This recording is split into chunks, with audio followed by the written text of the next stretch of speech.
welcome to another episode of the Nerd Entrepreneurs Podcast, where we interview young entrepreneurs around the globe in order for you to learn and get inspired to turn your own ideas into reality.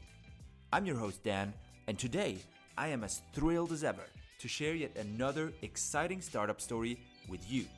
Buckle up and enjoy the ride.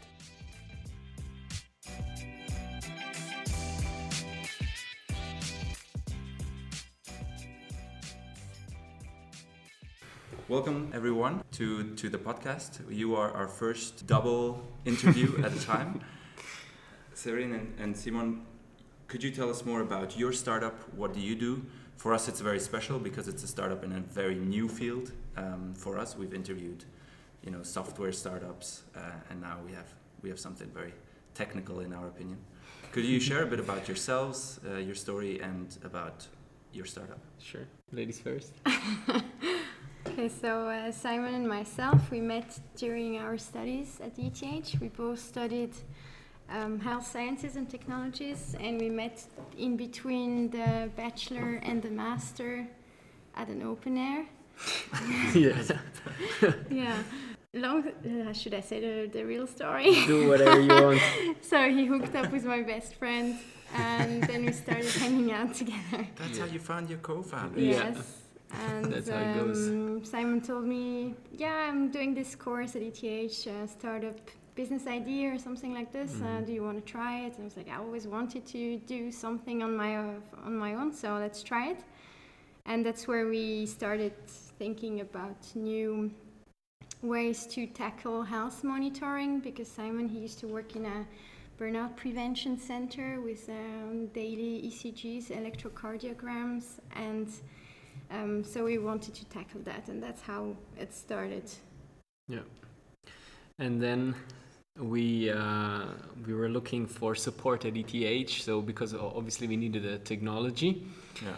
And then we went to János Vörös, our to-be professor at this time, and then we pitched him the idea of tattoo printable sensors, and he was laughing at us a little bit. Actually, now, just as a side comment, these do exist, so we were right about that. Yeah, I've seen that. But anyway, then he told us that normally that's not how it works. You don't just walk in a lab and then you say we want to take technology out of the shelf and then build a company. So we started our internships during the master's program.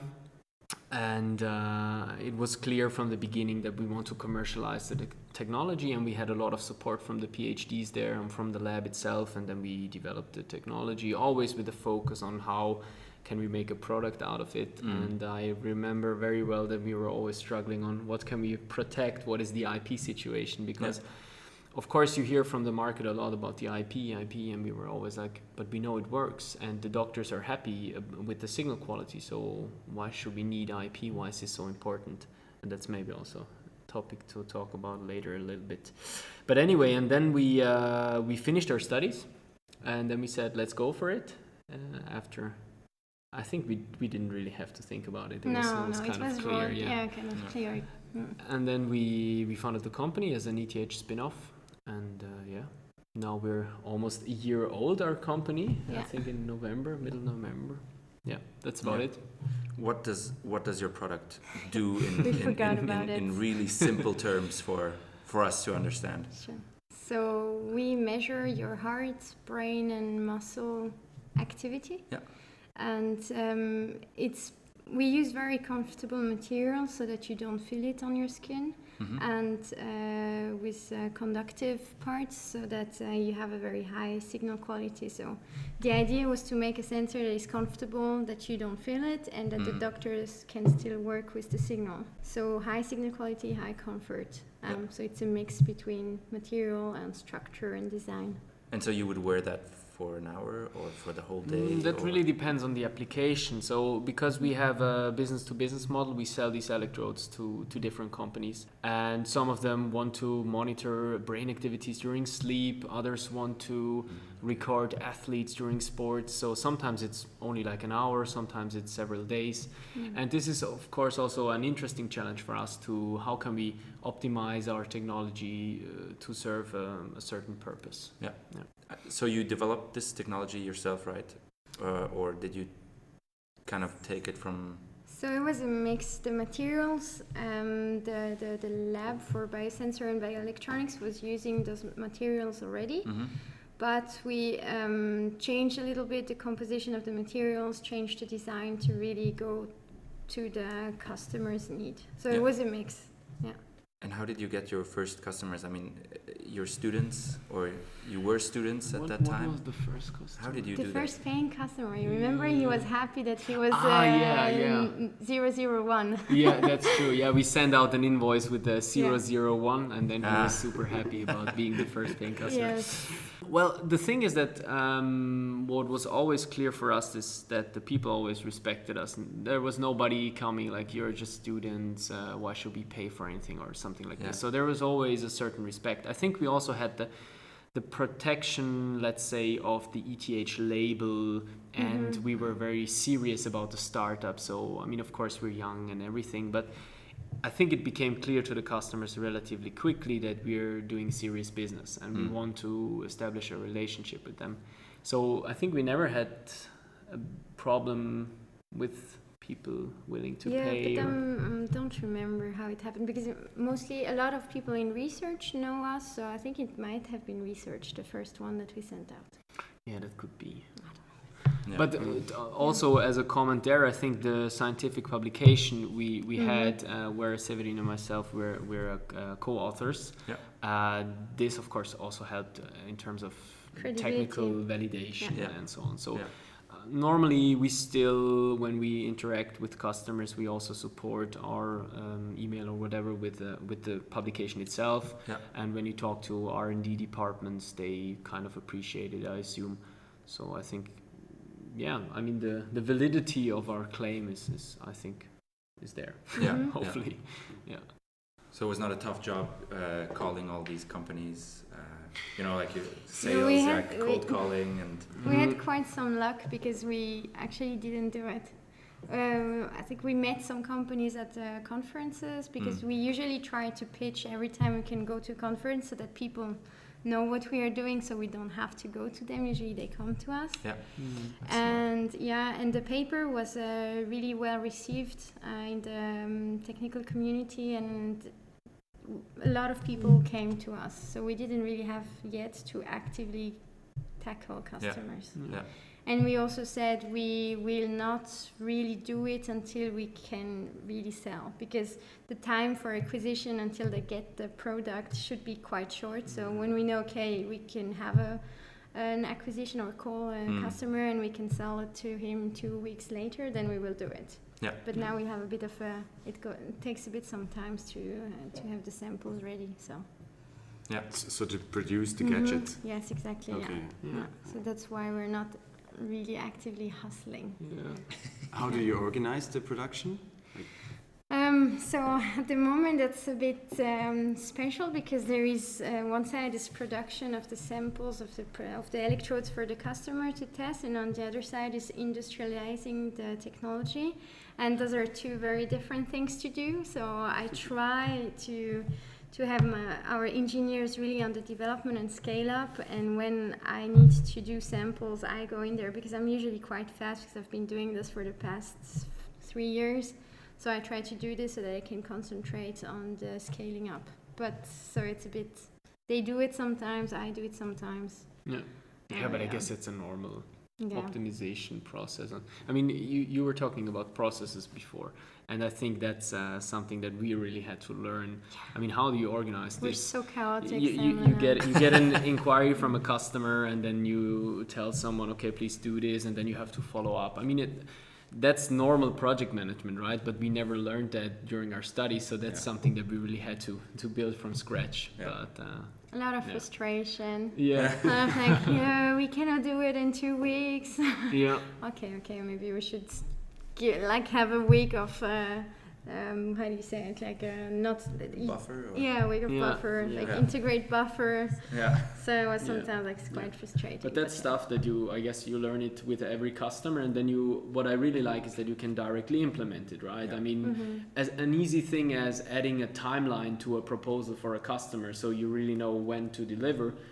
which is kind of super obvious when you talk about it, but we still had to learn it beforehand, and then we kind of implemented it. That's the cool thing. Yeah, there are no structures that are unchangeable. Yeah, and I think also the customers are not so, like, they're very comprehensive that we are not perfect yet.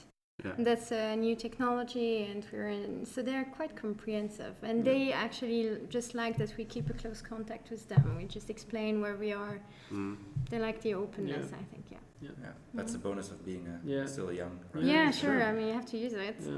But also the flexibility, I think. I mean, that we can sit down with a customer and understand what he wants and build something on our own in a relatively fast timeline. So that's cool, because we hear that a lot, that the problem with bigger companies is that they don't customize anything, so they just try to sell you the products they have. Right. Yeah.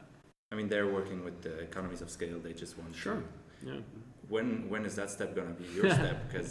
Or will you always be able to, customize your product to every single customer? We've been thinking about it, like a big strategy, and our heart is really. We're kind of engineers in the heart, like creative people, and we still want to have this flexibility to be creative and to innovate. Yeah. But it might be like in another company or sub-company that does innovation, then might be something like this. But we will certainly keep it. Yeah. I think we will softly standardize at some point, that you have certain modules you can combine to keep it still a little bit customizable for the customer. But I mean, of course, you cannot, with every customer you have, try to start a new production line or something. Yeah. So, but that's something we're still figuring out. We're going very broad with customer projects to really understand where the advantage is, and then I think the follow-up would then be to establish a production line for a certain application, for example. Yeah. So how many people are you now? You grew from 3 years ago? Yeah, so we're 6 full-time and 2.5 part-time.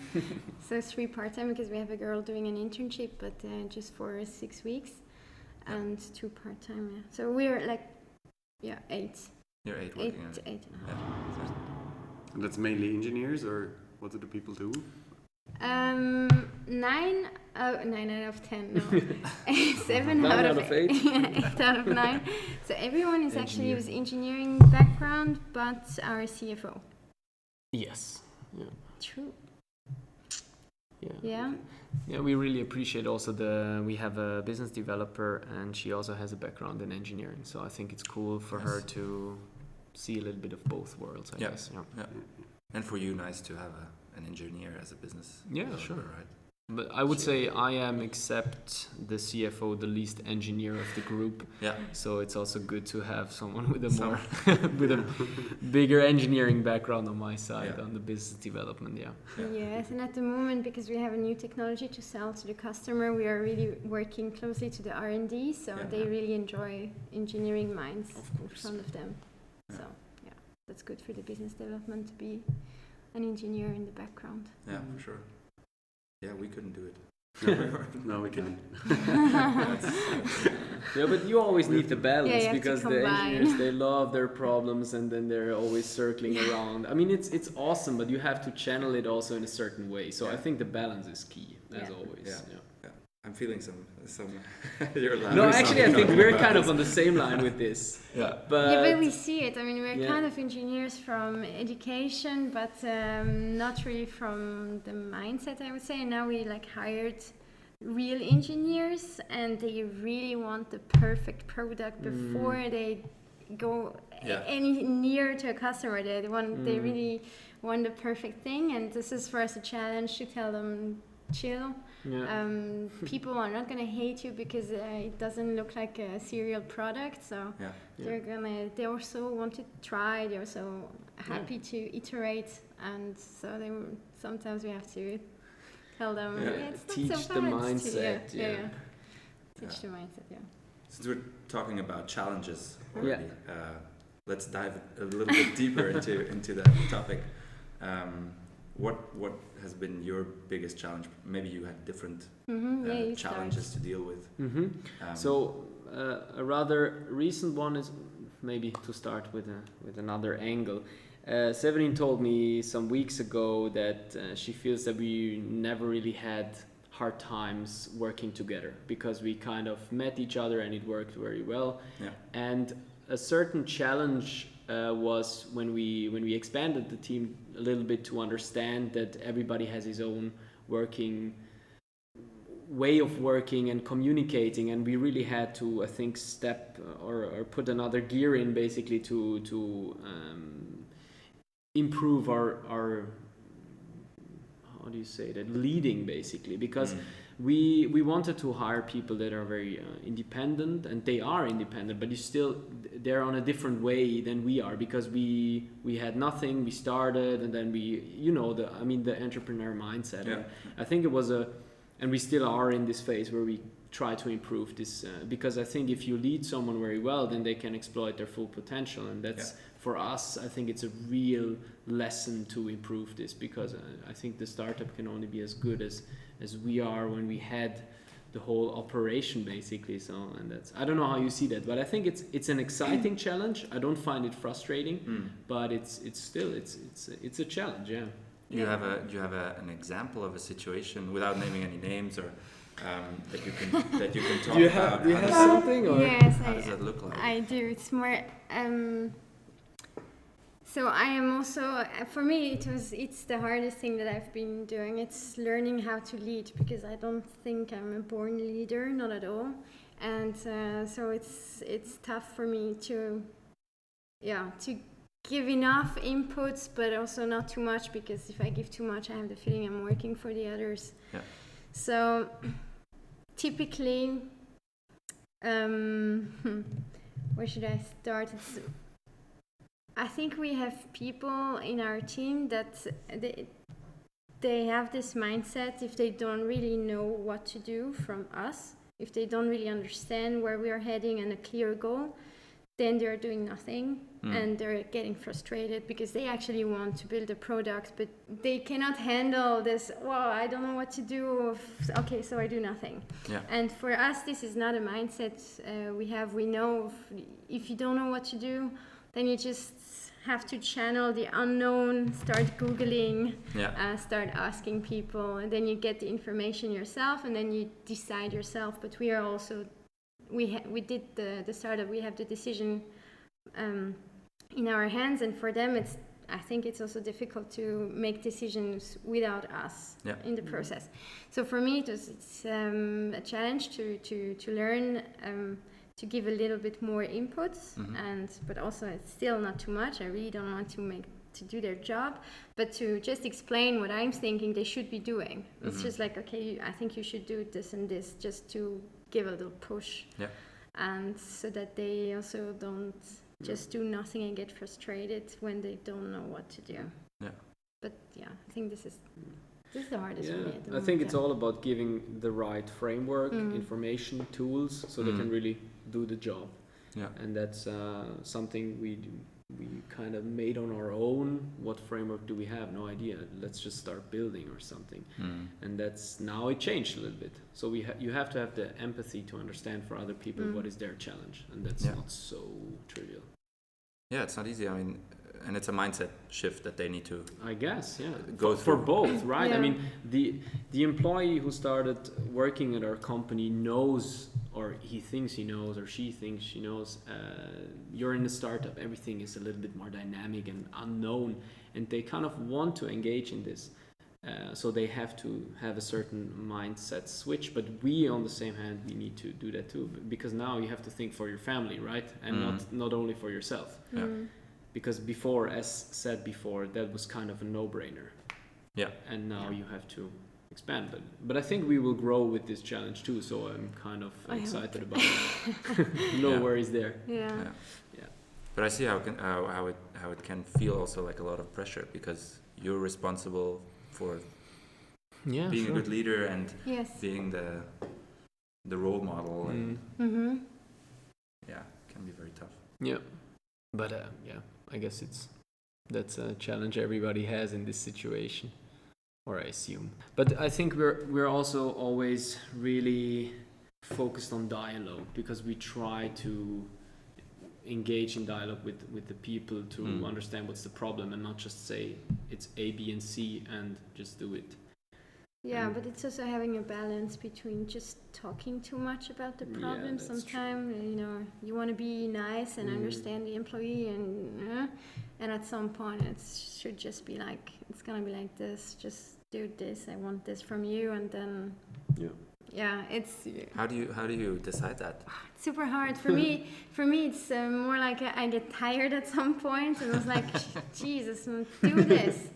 Because so for me it's more like this at the moment, but I have to learn to be more rational and not wait until I'm just tired of them like being stressed out. I think you kind of have a feeling when it's too much distraction. When the talking about problems is too much distraction, and then you have to switch the mindset. Okay, talk about solutions and stop talking about problems. Yeah. But Yeah, that's how we, I guess, approach a new situation. So we don't know about it, and then we try to collect feedback. What did we do wrong, and then we try to improve. I think it is already, hopefully, working. That's a good loop. Better. It's a good loop, and I think we're two people. So also it's easier. I would never do a startup on my own, and when you're two people, we discuss together, and then we take decisions together, and then we implement it. Yeah. I think we discussed this as well. It's so much easier if you're two. Yeah, I guess. Yeah, and we're not even as far as you guys. Yeah, but it's but it's already in the beginning. I mean, you have your feedback loop, your echo chamber, whatever. Yeah. So but in a good way, really. I mean, I wouldn't miss it. Yeah, and it's also funny because when you start having employees, it's like I really like having a family, kind of. I don't know, I don't have a family yet on my own, but I think it feels like this. And for us, it's like being parents, and sometimes they really need to see you as unity, like the parents together, they have this decision, and right. You always need to. Yeah. So sometimes you really need to. Talk before and to be careful, like, okay, we need to spend time together still, because at some point you split, and I'm with the engineer, he's with the customers, but still have to be on the same vibe again, and then represent a unity toward a unit. Mm. Have you ever had the situation where you didn't have time to talk about it, and then you didn't have this united front? For me, it's not really that we had an opposite opinion, but more like I sit in a meeting with the engineers or whatever, and then I feel like, oh shit, we should have talked about this before, because I don't really know what she's thinking, and then, but not that I was saying A and she was saying B and it was causing problems or something like this. Yeah. No, but you cannot always talk about it before, so. Yeah, of course. And you? Did you have that situation with me saying that and you saying that? No, I don't think so. No, I think we're not letting, like when someone goes to him and says something, and then wants him to trash talk about me, or no ideas. We don't. That's like the parents' game. Yeah, no, but they're not. This doesn't work with us, because Yeah, that's true. But we really talk to each other, and so everything that he hears, I'm gonna hear it from him, and vice versa. Yeah. So I think it never happened that he says something and I'm totally disagreeing. He would rather say, I'll talk with Séverine about it, and we'll get back to you if he doesn't know. Yeah. Have you had any other big challenges? I mean, growing that's what you just talked about, and it's very interesting. For me, one tough time was finding the 50,000 for doing the company, because we both had to look for. We came out of study, so we didn't have money on the side to make a company actually. Yeah. So we both had to find loans, like go to the family and ask, okay, I need 50,000. He needs 50,000. Yeah. Also, you went directly to how do you call it? AG. To limited. Yeah. Why did you go directly to that and not because we knew we would easier for the fundraising. Yeah, we knew we will do a fundraising, so we would take investors in the company. So we knew it, so that's why we did it. So how do you get 50,000 Swiss francs after getting out of studies? That was interesting. We were in Wallis, the retreat. Remember? Yeah, for you it was quite nice, I have to say. Yeah. But the thing was that I talked with my dad about this, and he's really the security guy, and I appreciate that. I have no problem with that.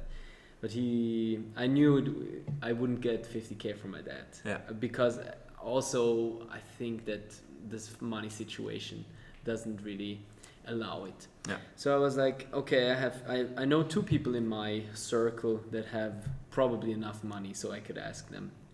And then I approached both, and we went to the one person and pitched like really like a business pitch, even though it's family. Yeah. But he wanted that, and I also appreciate that. And then that was kind of okay, but it still wasn't really a yes. I don't know what exactly it was. And the other person, I remember we were on a strategic retreat, and I wrote him an email, a little bit of a long one, explaining situation, and I need some funds for the AG. And then he wrote back, yeah, it's fine. That's it. And really? Yeah, it's fine. And then I was like, wow, okay, that was way easier than what did you? Is that a typo? Or, what do you mean? Like, yeah, no problem, or yeah, I'll do it, or something like this. And then I met him once, and I've never signed. Met him. Yeah, so she never even met him yet, because I mean we always send out reports to investors. We have some events. We have to and say everything. he did exactly the same for the investment round. We asked him, "Do you want to invest?" And he said, "Yeah, I'll do it." Yeah. So. And there was a little bit more than that, and then he just sure, go ahead. But he was never at the office and everything. But I appreciate that. I guess that's his style. He doesn't need to be very close to everything, so that's kind of cool. Yeah. That's nice. And that was easy, really. And he's also super supportive, so yeah, it was good. Yeah. So that was your 50K. Yeah. What about your 50K? Oh, that was more emotional. So. My father, he told me, yeah, I can do the 50K, yeah, I will do it. But you have to give me enough time or so, and I don't know, I really don't like to ask for money, but... that's never cool. Yeah. And then, I don't know, maybe like a month before we wanted to found the company, I said, yeah, Dad, so we're gonna found a company, how about the 50K? Talk to me about... And he said... He said, "Oh, I just, I just had to pay too much tax." The tax fucked me kind of a way. I can't do it. But so there was a month before. And I remember because I was going on vacation and I was just like crying on the phone. I was like, oh, Jesus, and he's not doing it. I don't know how I'm gonna get the money. And so I did another family chat with my mom and my brother, and it's like, I need the 50K. Did you create a WhatsApp chat? Yeah, I did. I need 50K. Hey guys! It was actually called 50K. The chat name was 50K. It was like, oh, nice. Dad is not gonna make it. Can you do it? And then, my grandmother and my mom, they kind of always had my back, and they said, no problem, we do it. That's awesome. Wow, that's nice. Yeah. So I got 30,000 from my grandma and 20 from my mom. Yeah. Nice. And that's how I found the company. But that was tough for me. That was a tough. Yeah, it sounds like a tough. But I think you've probably also grown with that story, right? I mean, it's really about the commitment, and I love that my nice mom and gesture my of your grandma did fam. it. That's really cool. Yeah. That's really nice. Yeah. That's really smart. Just directly create a group and ask it. Yeah, I mean there's no. Why take extra steps, right? There's no other way than being direct with money. Yeah. So, I mean. Yeah. You're gonna have to ask at the end. So. Did you like make like any special deal with them, or you just said I'm gonna pay you back? Yeah, I have a special deal. So obviously it's a private loan, so it's on the person and not the company. Yeah. So I am, I guess, legally bound to give it back, except the other person says no, it's fine. So we made a deal that if it's a good story, he'll get double back, and if it's a bad story, we'll call it even. So which is a very nice deal. Nice. And I really, because it's very entrepreneurial, right? Yeah. I mean, it's of course it's kind of an investment, even though it's a private loan. So I really appreciate that. Cool. Yeah, there's an upside and a downside. Yeah, and for me, it's just I have to kind of give it back. Yeah. But it's very open, so. I'll just give it back in a very nice way. Yeah. Yeah. Flowers. A lot of flowers. 100K of flowers. Oh, man, There's yeah. some good stories. Yeah, but to be honest, I mean, it wouldn't have been possible, at least in this way, without the support of our Family. people, Yeah. family, friends, and Yeah. so that's really cool. And also in the investment round, we had some participation of our family and friends. So that's Okay. cool. As a business angels or like private, just Yeah, private. private. Yeah. Yeah. Yeah. So that's nice. How would you say your friends and network supported you apart from these stories you said? I mean, you always hear thanks to my family, thanks to my friends, but you never really know I what don't know. you know.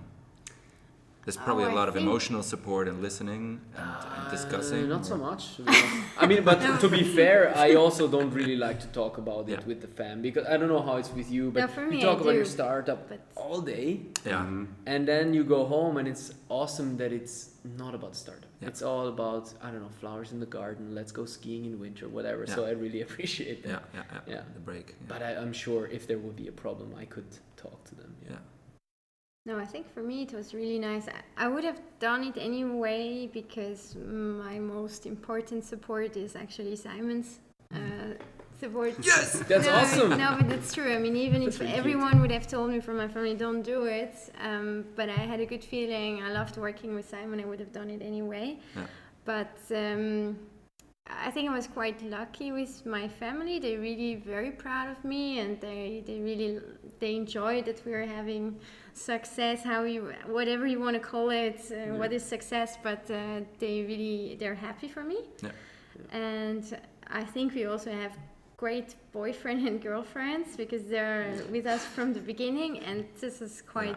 I mean, you have to accept that your boyfriend is gonna spend 80% of his time with a girl, and they're having a good time, and he has to accept that. Yeah, I don't know. Yeah, that's true. I mean, it's the support from the partners. Yeah. I think it's like the crucial, most important thing. And Yeah. I was thinking about it the other day. I mean, I think that we both have probably very stable relationships, so that helps us to focus on the work. Yeah. I mean, if we were single again, like we were when we met, Yeah, that's Jesus, I couldn't sleep. I wouldn't sleep anymore. I would have burnt out already from going out. No, that's true. No, seriously. Yeah. I mean, it really helps you focus think on it's other yeah. things. Yeah. So it's a big thanks to the partners, definitely. Yeah. And also, I don't know. I think I'm getting more respect from the family now that I did this. I mean, not that it's really important, but my dad and my brother, they really like to hear what's going on. Yeah. And then I don't share too much because as of the reason mentioned before, but yeah, it's cool. Yeah. Cool. Yeah, for sure. Yeah, nobody talks about or with the partners that are in the background always. Yeah. That's super important. But she is awesome. I mean, my girlfriend, I remember in the master thesis, she was testing with me the electrodes and stuff like this. So she's really skin in the game. That's cool. She's with you. Yeah, She's that's super. nice. And my boyfriend is he's an athlete, so he's always when I'm like, yeah, it's not really going well, or he's like, oh Jesus, shut up, it's going so well. Now you really have just work through it. It's gonna be fine. And then it's like, okay, no, it's fine. Yeah. He knows what he's talking about. With Yeah, discipline Jesus, and frustration. That's and really pain interesting, and, from the athlete side. That's true. So it seems, I mean, you have challenges, ups and downs, as a startup has. What's in it for the future? Is there anything you can share? What are the next steps you're taking? So right now we are having quite some good stuff, good customer feedback. So there is especially one customer that is quite big, and they're super happy with the signal quality of the electrode, so they're really happy. So I think we will be closing with them a good contract. And if we have them, then it's a very, very good start. Nice. And we're in discussion for production processes, so this is also going well. We had a good feedback today after many meetings. It takes time, everything takes time. Strategic partners. But I think stuff are settling in. So, but... I mean, 2019 will be probably an even more exciting year than 18 already was. Which was a crazy year. I mean, it's not over yet, but it was pretty crazy. Yeah. And I think 19 will be the year we will go on the market. We will sign our the second patent we want to do this year. But having customers, really like contract level customers and pushing forward. And I think, our hearts really, they're beating for brain-computer interfaces, really advanced technologies, VR. So I think there's so much potential for our tech. Yeah. And that's, at the end of the day, what makes it exciting. Because you have, B2B, the business to business is amazing because you can see so many projects from customers. You can be everywhere, basically. Yeah. And that's really cool. Cool, huh? So the vision is like to build further products. Yeah, the sure. tech you have. Yeah, we have 2 more in the pipeline. So, but at first we have to bring the first one to the market. But that's going to be cool. Sounds exciting. Yeah, I'm very excited to see more of you guys. Yeah, we should. Do you have any more questions? I think I'm done now. It sounds super exciting, and I wish you all the best. Thank you very much for this journey. Thank you guys. Yeah, you too. Great success. Yeah. Going forward. Podcast is amazing. Podcast is amazing, right? Yeah. Yes. Thanks. I need to start listening to it. It's amazing. Really cool. And it's nice. How many interviews did you do?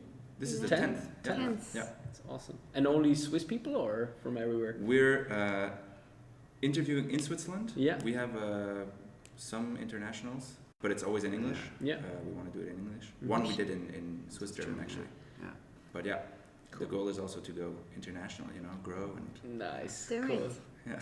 The goal is like at one point we buy a van and we tour around interviewing entrepreneurs all over the world. Yeah. I love it. Yeah. Can I be part of it? Like when we exit or something like this and we have a lot of money to tour the world and then find you can buy the van and drive it around. Okay, I'm gonna sponsor that. Yes. Awesome, man. Yeah, that's cool. Yeah. Thanks so much for your time and sharing these stories. Definitely. And all the best for the future. Thanks. Thank you for listening to this episode of the Nerd Entrepreneurs Podcast.